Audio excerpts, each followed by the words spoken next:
자, 이번에는 형제 사이에 벌어진 쌍둥이 형제 사이에 벌어진 기가 막힌 사건입니다. 체크포인트 짚어보죠. 거두어졌더니 뒤통수다. 뭔가 이 배신을 때렸다 뭐 이런 얘기 같은데 백다희 아나운서 통해서 직접 한번 들어보시죠.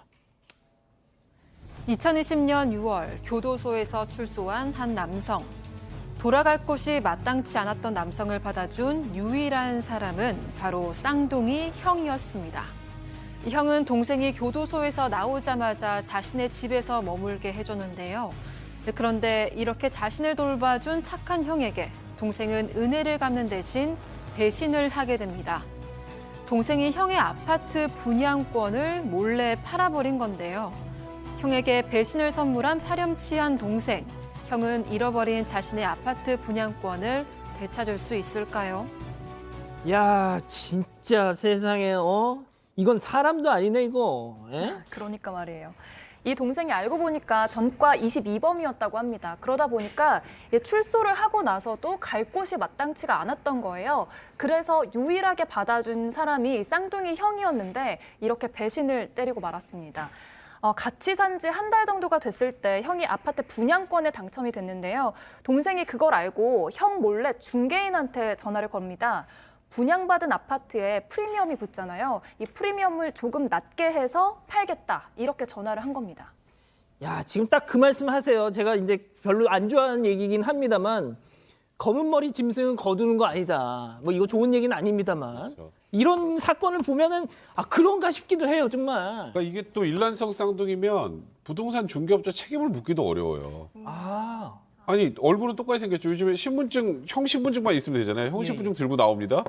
그럼 사실 뭐 신분증 보면 사진 저하고 뭐 거의 비슷비슷하지 완전히 똑같지도 않잖아요. 근데 일란 쌍둥이 앞에 있으면 그냥 같은 사람인 거죠. 예. 신분증까지 들고 나왔으니까 거기 아파트 분양권 서류 가지고 나오니까 이 부동산 중개업자는 당연히 구분하지 못했고 아까 조금 전에 말씀하셨던 것처럼 분양권 프리미엄과 계약 비용목으로 이 동생은 정말로 배은망덕하게 현금 1억 원 가량을 받아내게 됩니다.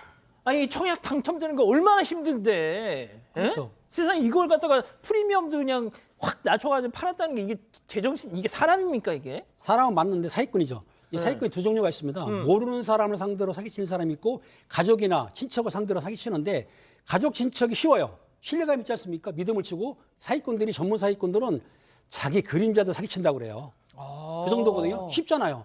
때문에 그림자를 사기친다. 그렇죠. 자기 그림자도 사기치는 거예요. 전문 사기꾼들은. 그렇기 때문에 이 사기성 있는 사람들은 아는 사람, 친척, 가족 가리질 않고 사기치기 때문에 사기꾼을 조심합시다. 예. 자, 그런데 이 동생, 쌍둥이 동생 형 팔아가면서 형인 척 사기치고 다니는 게 이럴 줄 알았어. 처음이 아니었다고요? 네, 그렇습니다. 이 동생이 이럴 줄 알았어. 22번의 범죄를 저질렀는데 그중에 4번이 마약이었습니다. 근데 아이고. 이번에 출소를 해서도 그 마약을 못 끄는 거예요. 그래서 마약에 취해서 운전을 했는데 이게 마약 운전을 하면 사실 금방 티가 나잖아요. 경찰한테 적발이 됐습니다. 근데 한동안 말을 안 하더니 이때 형의 신분증을 낸 거죠. 형인 척을 하면서 이제 마약 운전을 한 사람이 이제 형이 돼버린 그런 상황이 된 겁니다. 예. 그러니까 저는 솔직히 그런 생각을 했습니다. 그러니까 뭐죠? 그 시험 전날 공부 안 했을 때 나한테 쌍둥이 동생이나 형제가 있었으면 얼마나 뭐 좋았을까. 누구나 꿈꾸는 거죠. 예. 어렸을 때. 근데 그거는 그냥 실제로 뭐 저 친구 중에 둘이 쌍둥이가 있는데 예. 실력이 똑같습니다. 예? 실력이 너무 똑같아서 아무 의미가 없어요. 의미가 누가 없구나. 쳐줬는지가 똑같은 대학을 들어가게 돼 있어요.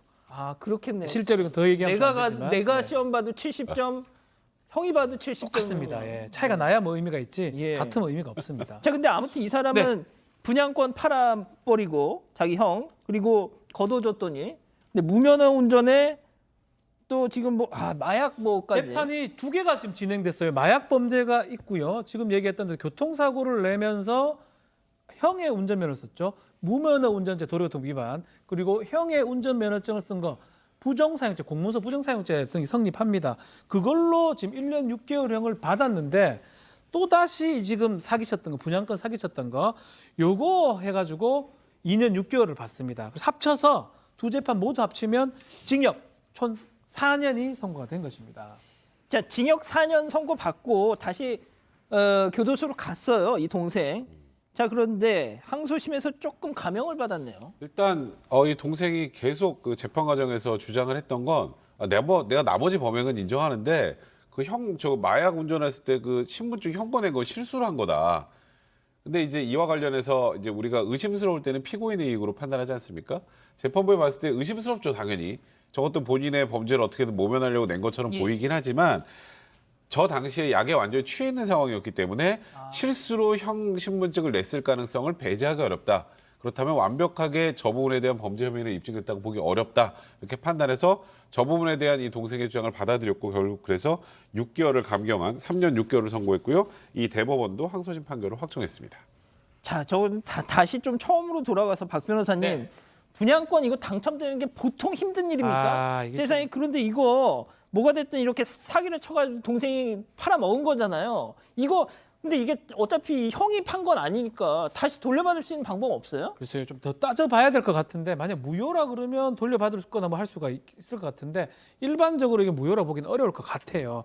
아마 교묘하게 했기 때문에 형 입장에서는 동생한테 손해배상 같은 거를 청구를 하는 걸 변론을 하더라도 그 분양권을 원점으로 돌려받는 거는 쉽지는 않을 것 같다라는 생각이 듭니다. 만약에 형 진짜 신분증을 안 갖고 간 상태였다면 너무 화난다, 모르겠는데 형이 집에 신분증을 쉽게 말해서 관리를 제대로 하지 않은 상태에서 동생이 신분증을 들고 나가서 계약을 한 거잖아요. 예. 그럼 일단은 이 계약이 진행된 과정에 형의 책임이 없다고 단정할 수는 없죠. 그러니까 그렇기 때문에 지금 조금 전에 박준 변호사 말씀하셨던 것처럼 이 계약 자체를 무효하기는 어려울 거고 예. 결국은 이 형은 이 동생에게 이 피해 회복을 해달라고 해야 될 텐데 이 동생은 지금 교도소를 가서 피해 회복이 되기는 좀 어렵지 않을까 싶습니다. 진짜 막 제가 다 화가 나네요. 알겠습니다. 네 번째 사건 이렇게 정리하고요.